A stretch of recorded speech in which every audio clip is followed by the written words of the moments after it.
Hi, everybody. It's Mr. Barboza, and it's December 7th, 2020. We made it to Monday. We just have 2 full weeks left before winter break.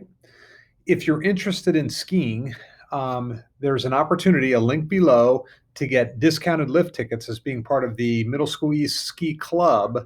We're not going to have a bus this year because we can't put all those people on a bus, but the ski club will be meeting, not meeting, but able to go up to snow trails this year instead of Mad River Mountain for skiing. And so there's discounted lift tickets for that, link below.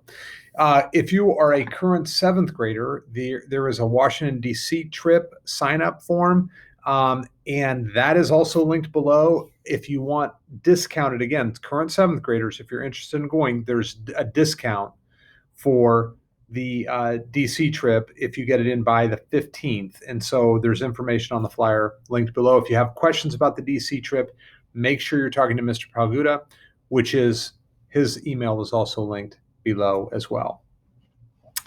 This day in history. Now, this is kind of a big deal for this day in history this time. So December 7th, Pearl Harbor was actually bombed. I hope most of you guys know about Pearl Harbor, but it is a naval base, a big naval base in the Hawaiian Islands on Oahu. There's also an Air Force base and an Army base there as well. But we had, during World War II, this was the base of the Pacific Fleet. So there was aircraft carriers, destroyers, and battleships all stationed there. So at 7:55 a.m. Hawaii time on December 7th, a Japanese dive bomber bearing the red symbol of the rising sun of Japan on its wings appeared out of the clouds above the islands of Oahu.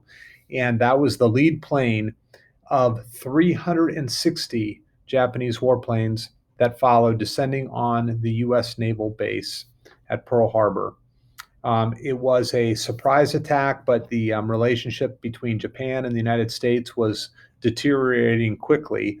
And so 5 of the 8 battleships that we had docked there, 3 more destroyers and 7 other ships were sunk or severely damaged during this attack, and more than 200 aircraft were destroyed.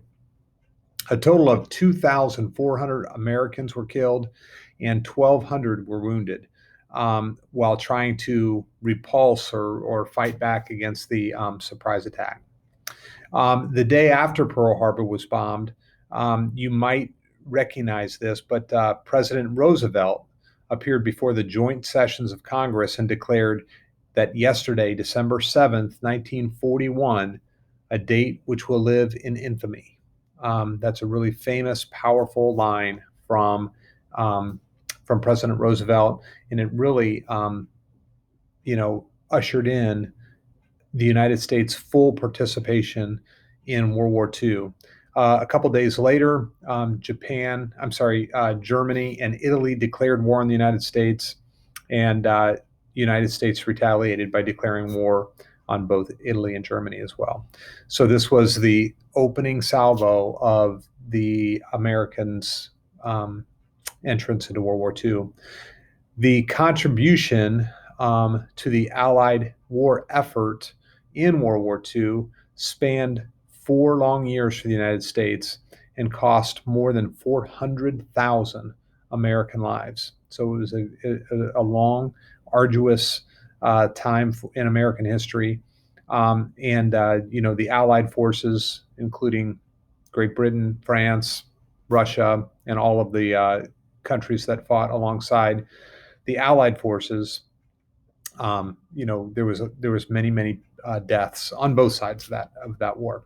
But 400,000 American lives started with an attack on Pearl Harbor in 1941 on this day, December 7th.